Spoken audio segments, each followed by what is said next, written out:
Hey guys, so this video is long overdue. I get questions about my fasting glucose every day, pretty much, either in my inbox or in the comments.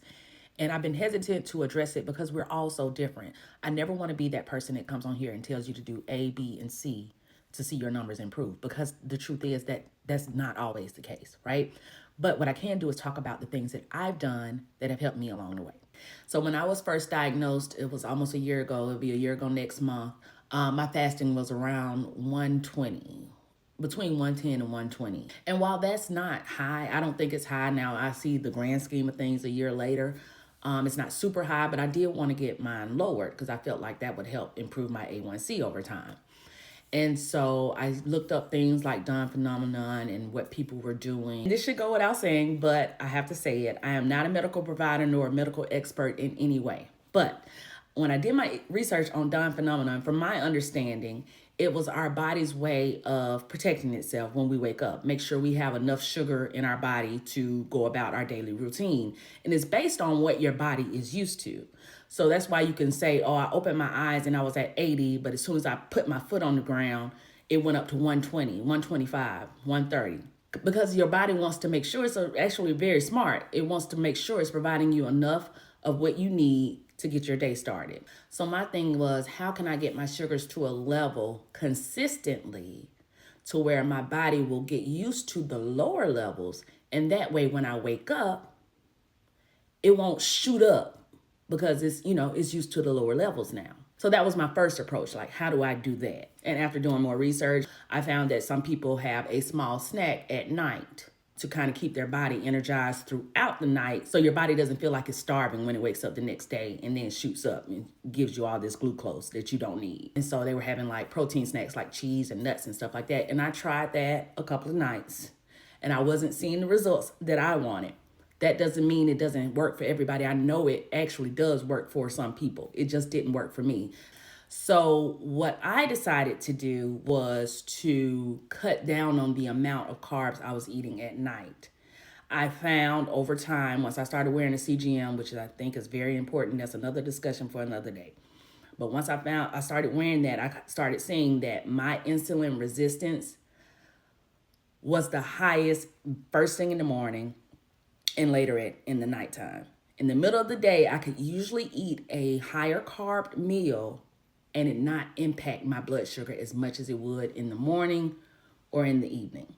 So I decided to start eating my highest carb meals in the middle of the day. And I'm still eating, low carb type breads, low carb type noodles, but I'm eating them in the middle of the day, right? So that's the thing I started doing. So at night, my meals were a little more lean on the carb part of it. I would get more veggies, more lean proteins in at night. And then the other thing I did was try to cut off my dinner at a certain time. So I would try to eat my meals between 6 p.m. and 7 p.m. each night and then shut it down. Just have water for the rest of the night. And honestly, after a couple of days, I started noticing a trend in my blood sugar in the morning, my fasting blood sugar. It was lower. It hovered around 100. So I was like, I kept going at it. And when I saw 80 something for the first time, I was like, I unlocked the code for my body. So just a quick recap. I decided that I needed to try to get my blood sugars lower throughout the day to get my body accustomed to walking around with lower blood sugar. That was number one, right?